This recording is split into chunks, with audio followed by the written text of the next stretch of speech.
Om Namo Bhagavate Vasudevaya. Srimad Bhagavatam, 3rd Canto, Chapter 21, Text 18. Nate Jaraksha Brahme Aryor Aisham Trayodashwaram Tri Satam Sati Parva Samne Me Ananta Chadi Yatri Nabi Karala Shroto Jagat Achidya Davat.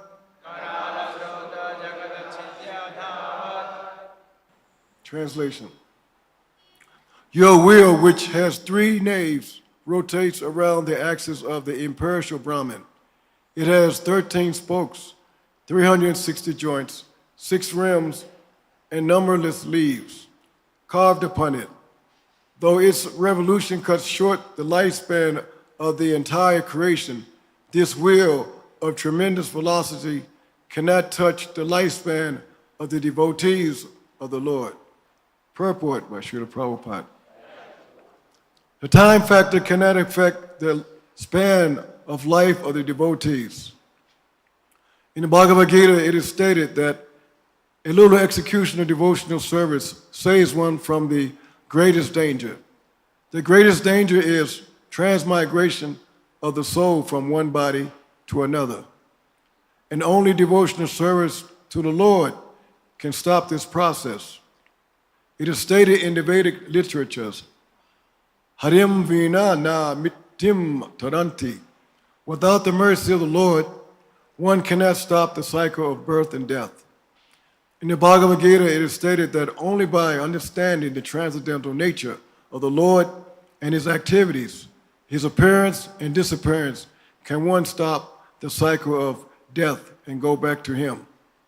The time factor is divided into many fractions of moments, hours, months, years, periods, seasons, etc. All the divisions of this verse are determined according to the astronomical calculations of the Vedic literature. There are 6 seasons called ritus, and there is the period of 4 months called Chaturmasya. 3 periods of 4 months complete 1 year. According to Vedic astronomical calculations, there are 13 months. The 13th month is called Adi Masya or Mala Masya and is added every 3rd year. The time factor, however, cannot touch the lifespan of the devotees. In another verse, it is stated that when the sun rises and sets, it takes away the lifespan of all living entities. But it cannot take away the life of those who are engaged in devotional service. Time is compared here to a big wheel which has 360 joints, 6 rims in the shape of seasons, and numberless leaves in the shape of moments. It rotates on the eternal existence Brahman. Thus ends the Bhaktivedanta purport. Lord Kardamamani continues his prayers. Here he says, your wheel, that is the wheel of time. And he describes the structure of that wheel. And he says that by the revolution of that wheel, the lifespan of the entire creation is cut short. In other words, it is going towards, from creation, it's going towards dissolution. When it dissolves, then the entire creation vanishes, or creation is, lifespan of creation is decreased as this wheel of time rotates at tremendous velocity. But it cannot touch the lifespan of the devotees of the Lord. So how is it? How do we understand this? It cannot touch the lifespan of the devotees of the Lord. There are 2 ways of experiencing time. One is go with you think that you are moving with the events. Today, tomorrow, day after tomorrow, 2017, 2018, 2019, you think you are going there.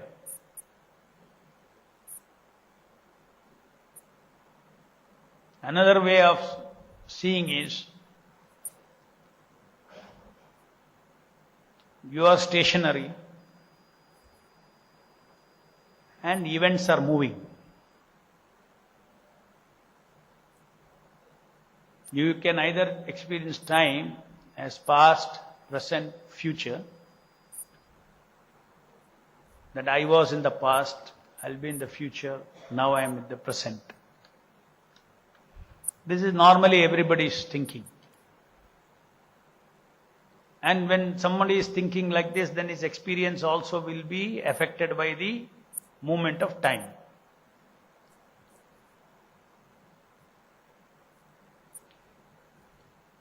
But that is not the only way to experience. If someone is fixed at the lotus feet of Krishna, Krishna is eternal, his lotus feet is eternal. And if one is permanently fixed at the lotus feet of Krishna, he sees the time or simply events moving away. This way, that way. He is not moving in time. I am not moving in time. What are you? I am fixed at the lotus feet of Krishna. And as events are moving, fixed at the lotus feet of Krishna, he engages everything in service of the Lord. He is engaged in the service of the Lord.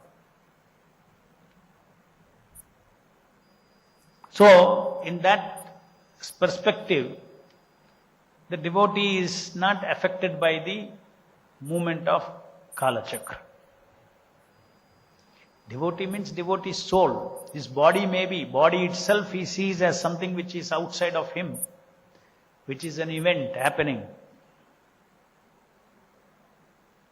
Certain events are happening around this body, birth to death, and which is a fact. It's only a question of how, if one has got a permanent point to hold on, then he can see that all these present, past, future are just, in one sense, that time is an illusion. This material time is like an illusion. Only events are moving. So this is the way in which we can understand that the time does not affect the lifespan of the devotees. Another reason is the living entity, one who is engaged in pure devotion service of the Lord, one who is engaged in, he has nothing to achieve in future. We are always trapped in the time because I want to achieve something, I want to achieve something, I want to achieve something. So therefore, your consciousness gets trapped in that time and you go, now I don't have, tomorrow I will have, I want to achieve.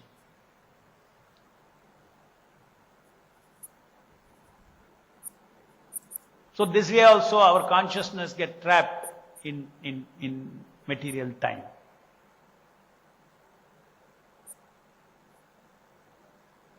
So because we are desiring some fruit in future, therefore we get caught in this time. Suppose the only fruit that the devotee thinks is devotion service of the Lord. I just want to serve the Lord. I have to be engaged in serving the Lord.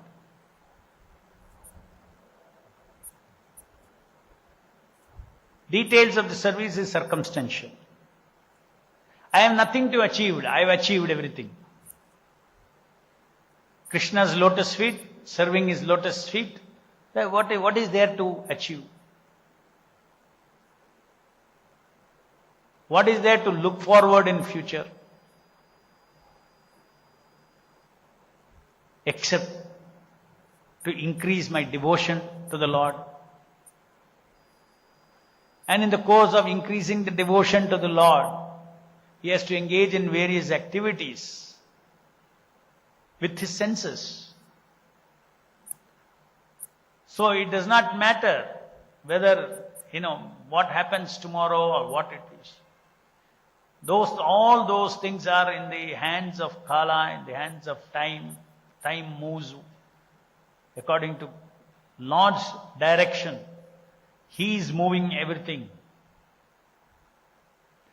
So in other words, when the devotee is fixed at the lotus feet of the Lord, and fixed with only one aim, which is to serve the Lord, what is service of the Lord? Shikena Shikesha Sevanam, Bhakti Ruchyate. Engaging our senses in the service of the Lord. In a worldly sense, we think service means giving something which is, like giving a result of something. But devotion service, pure devotion service is service itself. The devotee does not claim any proprietorship over the work, nor the outcome of the work. This is a very tough thing to practice. When one practices this and lives just to please the Lord by surrender, by activity of devotion service. At a neophyte stage, we may say, my devotion service is offered to offer the results of my activities to the Lord. Because right there is ignorance also. I produce a result. I am the doer, then I offer. At least we should know what is the ultimate goal. Ultimate goal is to engage in devotional service, to engage in all the soul's faculties in service of the Lord. How, when, where, all these are all things which are again under the control of the Lord. In the material world, it is under the control of the external energy. In the spiritual world, it is in the control of the internal energy. By surrendering to the internal energy of the Lord, all details are manifest of service. So we have a right to act, but not to the fruit. This is something which is not only applicable in the material world, in the spiritual world also. It's a universal law. I have right to serve, but not to the fruit. Fruit is so many other factors are there.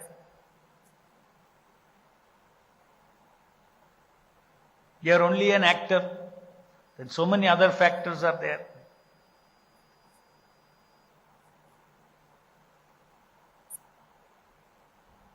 So very clearly, the living entity separates himself from the three modes of material nature, separates himself from the details of this material world. That's detachment, including this body. So his goal is to continuously, how I can maintain unmotivated devotion service, and everything else will automatically be taken care. He can observe that.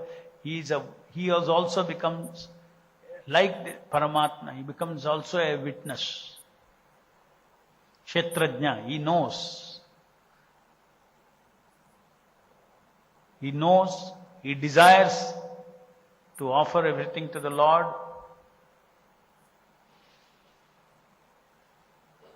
So that way, the devotee comes out of the...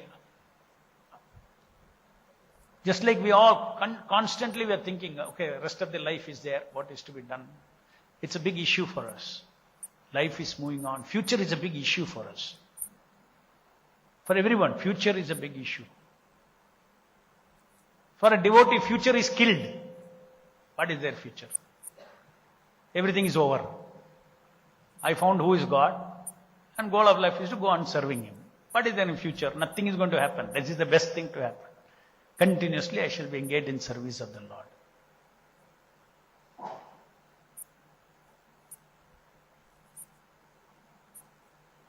So therefore, it is said that the devotees are not affected by this kala.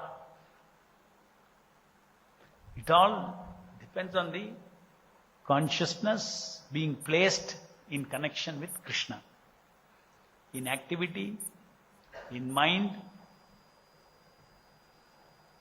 There's a kind of background, eternal, static situation for a devotee. And the world is moving. I am not moving in the world. World is moving. I am not moving in the world. Where are you then? I am fixed at the lotus feet of Krishna. I am fixed at the devotion, chanting Hare Krishna, associating with the holy name. Then only one can attain that peace. Brahma Bhuta Prasannatma. Na sochati na kankshati. Na sochati na kankshati. Lamentation and hankering. Lamentation means you go to the past. Hankering means you go into the future. Brahma Bhuta Prasannatma. Brahma means so static.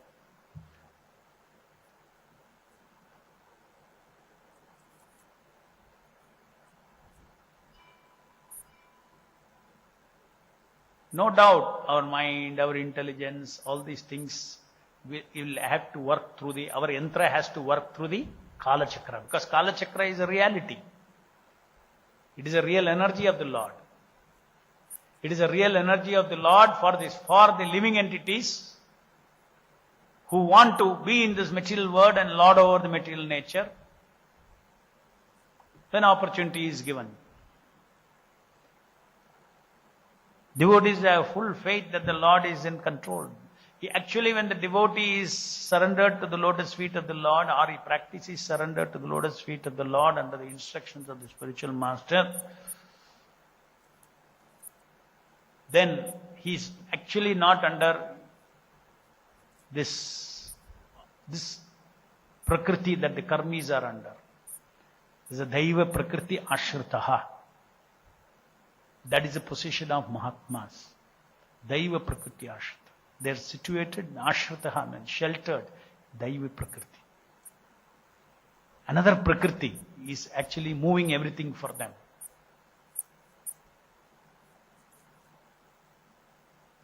So he does not think that he is the doer. In the material world itself, Krishna says, Prakrite kriyamanani gune karmani sarvasha ahankara vimudatman kartaham iti manyate. And if you identify with material nature, you will think that you are material, you are moving material nature. Your body is doing everything. If you don't identify, yes, body is doing, so what? I am not doing. That statement of Krishna is true even in the spiritual world. Prakrite kriyamanani gune karmani sarvasha. There also, the living entity, what is he then he is doing? He is completely absorbed in bhakti rasa. Rasa of relationship with the Supreme Lord. In devotional service. But that devotional service is facilitated by internal energy of the Lord. So these are the principles under which the devotee is not affected. The statement here is not affected by, the time factor cannot affect the span of life of the devotees. See, once you understand you are not the body, then is the body's lifespan your lifespan? No. When I think I am the body, my body's lifespan is my lifespan. So when the devotee understands that I am not this body, I am eternal servant of Krishna, the time factor cannot affect the lifespan of the devotees. Arey, my life is eternal.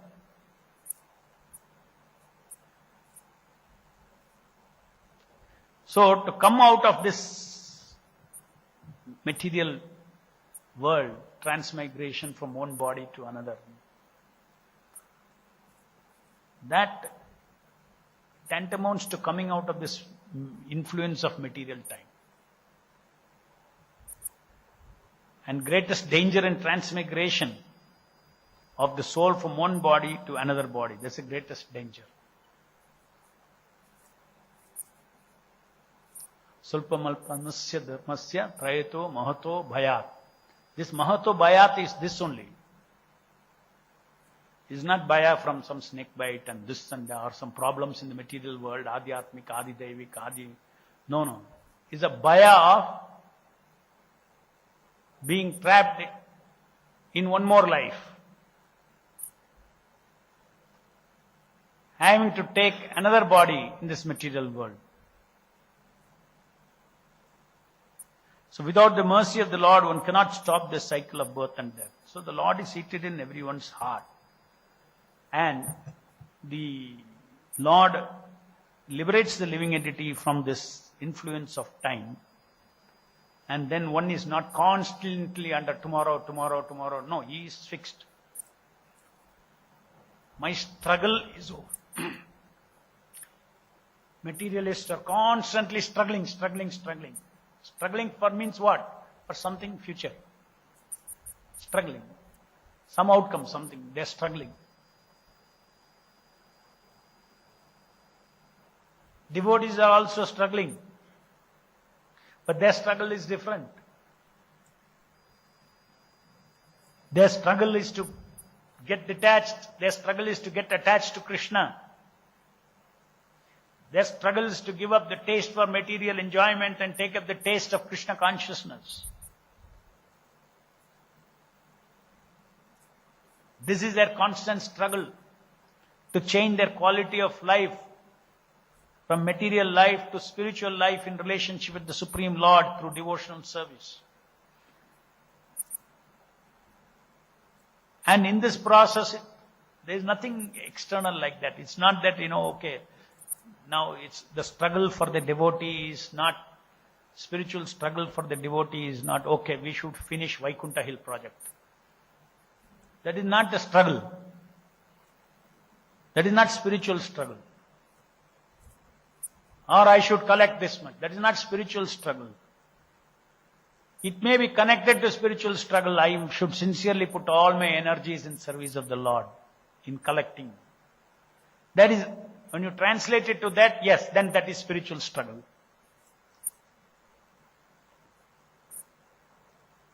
The spiritual struggle is to engage oneself uninterruptedly, unmotivatedly in the service of the Lord. This is a constant struggle for a devotee. And in this struggle, you see, there is no time factor involved. Suppose externally something you have to attain, then there is a external. You go and you fall into the outside time.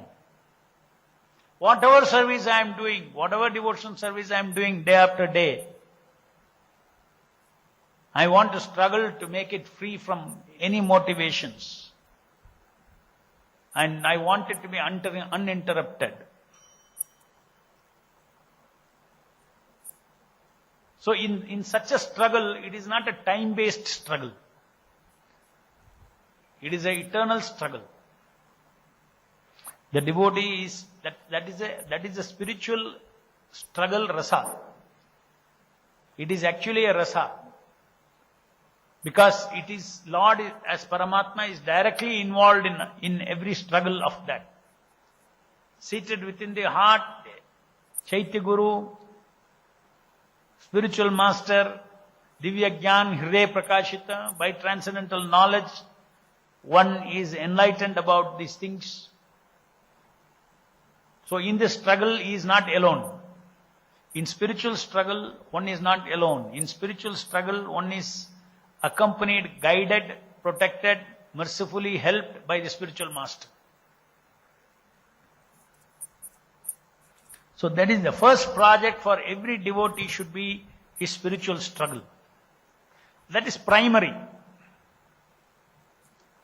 Then bodily struggle is secondary. Bodily struggle in service of Krishna, body, mind, and is secondary. It will come. Once one is spiritually struggling, the bodily struggle will automatically come. That is why the devotees, whatever he achieves anything for the Lord, comes without a material endeavor. You have to understand what is the meaning of the endeavor is a very fine meaning. Endeavor means in the heart you work. It does not come from material chesta. It comes out of spiritual chesta, spiritual endeavor. So if the devotee is focused on chanting and all the things that Prabhupada has told us, then without material endeavor, preaching also will expand. And that is the process. One should lose faith in one's material abilities independently. One should not identify with that. At a neophyte stage, we think all of these things. See, I am able to distribute so many books, I am able to do this thing, so much. And then they become so much proud about their ability. And they connect that success with increased devotion to Prabhupada and Krishna. I have my devotion, somebody was distributed 10 books, somebody distributed 20 books. The person is thinking that I have double devotion than 10 books distributed. Materialistic calculations. There are hundreds of factors why this devotee did 20, why that devotee did 10. On the last number you cannot figure out. But those who are guiding the devotees can make out what is in his heart, what is in his heart. What was in his heart while he was doing, what was in his heart after doing. What was in the heart of this devotee while doing, after doing. How does he perceive his service?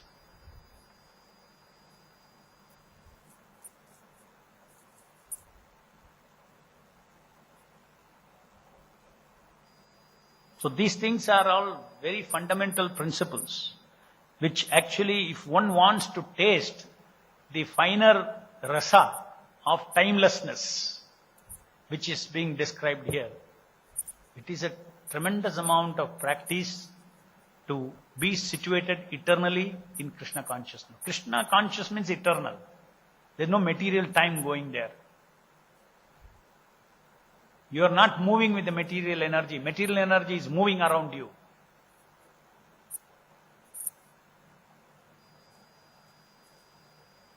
You are not moving from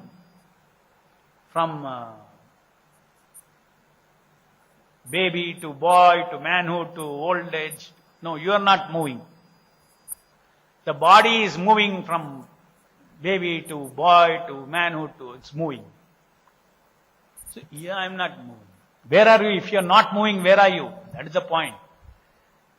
The impersonalists, they do not know where to fix themselves. But we are Brahman, we are fixed at Parabrahman. We are fixed in the activities. What is that fixed in? Means not spatially fixed. We are fixed in the activity of devotion service of the Lord. So this one thing about life, every devotee should get the settlement in life. I am settled. This is one of the factors that makes one desireless. Materially desireless it makes him. I am settled, there is nothing. What am I settled? Desire means something. No, one after that goes on. Life goes on. Desire. No, I have settled. Because I have achieved the ultimate desire. Ultimate desire is to chant Hare Krishna Mahamantra. Ultimate desire is to serve the Lord. Just like when you chant Hare Krishna Mahamantra, devotional service. Hare Krishna, Krishna Krishna, Hare Ram, Ram Ram, Hare Krishna, Krishna Krishna, Hare Ram, Ram Hare. Now don't chant for anything else. The moment you say, okay, you have to chant because if you don't chant that. No, don't. You chant because you want to chant Hare Krishna. You chant Hare Krishna because you want to serve. Right there, that's over. That's it. For that service, nothing far away I am looking. In other words, we should not use devotion service. We should not even think little that devotion service is a means to some other end.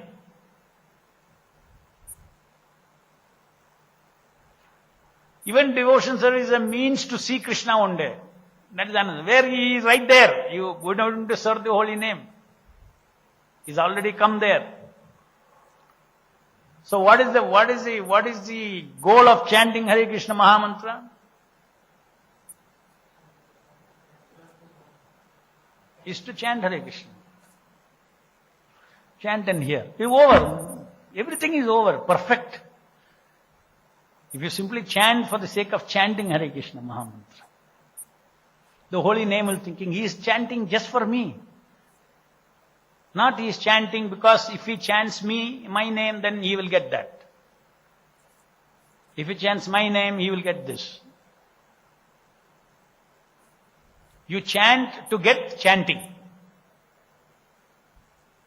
You chant Hare Krishna so that you can always chant Hare Krishna. You serve the holy name for what purpose? So that you can serve the holy name. The loop is ended there only. The mind doesn't go anywhere else.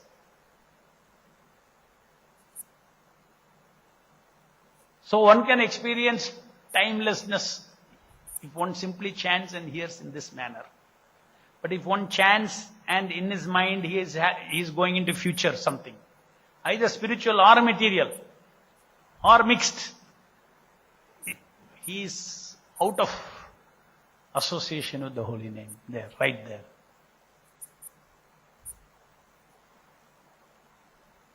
Let's say I come to your house. Just I came to see you. But everybody is so conditioned in this material world, you'll think, why did you come? Something must be there. No, nothing. I just came to see you, That's all I came.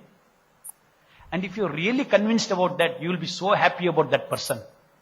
Yes or no? Huh? Nothing. I just came to see you. Yeah, I can't believe. No, I just came to see you. Nothing I want. I just came to see you. I'm very happy now. See. So similarly, chanting Hare Krishna Mahamantra every day. Oh, if I don't chant this, if I don't. No. I just want to chant. I just want to associate with the holy name. I just want to serve the holy name. Therefore, I am chanting. See, completely, your japa becomes totally unconditional. It is a great opportunity to practice unconditional relationship. With whom we can have unconditional relationship other than with the Lord Himself. Only there that unconditional relationship is deserved. Nowhere else. Or the spiritual master or anybody who represent that Lord. Any questions? Mike.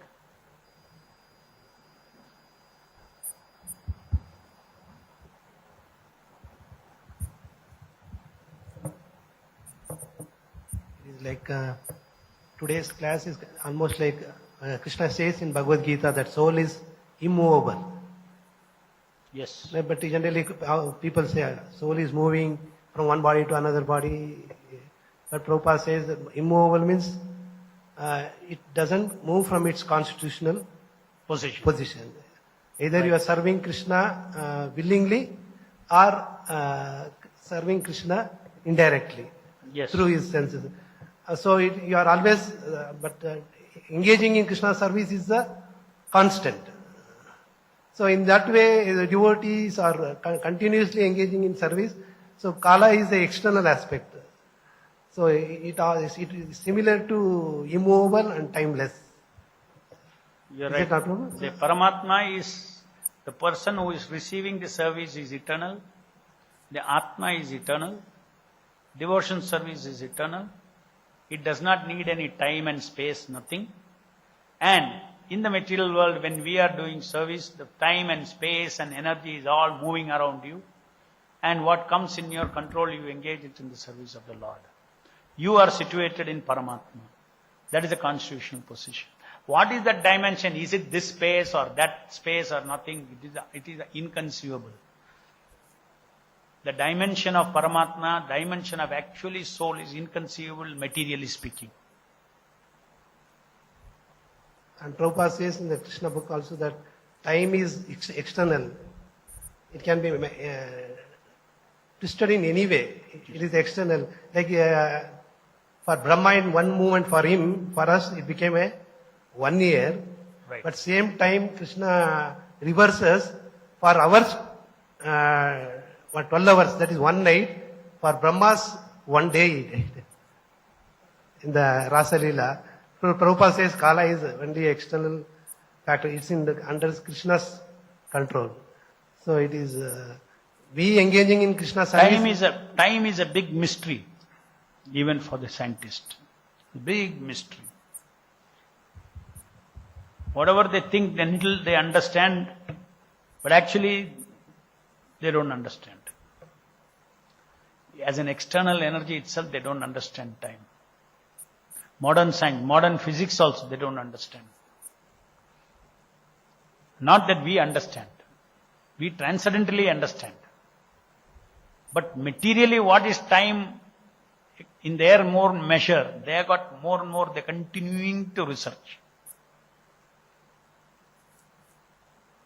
I have explained in several classes how time dilates with speed. About the twin paradox. Two twins are there. One twin will get into a rocket. He will go around nearly speed of light and he'll come back. Make one small chakkar and come back. In his clock, 5 minutes have passed in his clock. When he comes here, 50 years would have passed. Then he'll get down from the rocket. He will see his twin brother, a old man. And his time has dilated, has run slowly. According to speed of relative speed of the frame of reference, the time also slows down. So this scientists have proved. So in other words, time is a fabric of external energy. It's a fabric, just like length, breadth, height.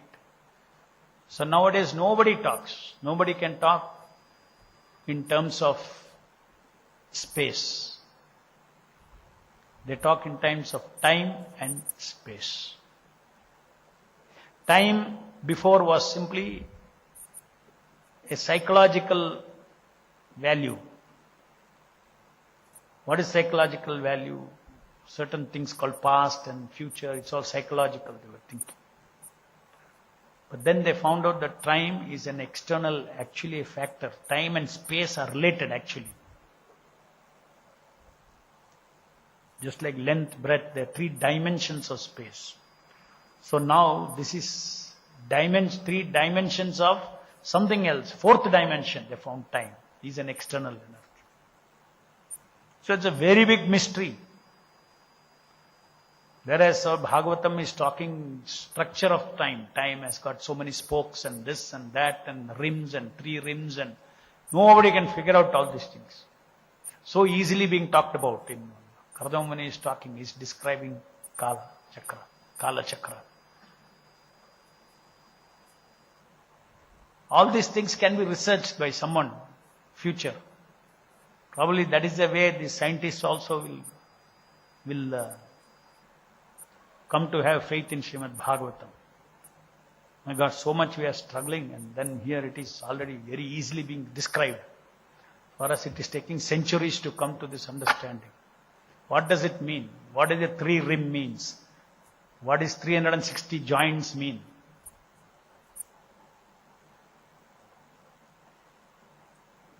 It must be meaning something, no?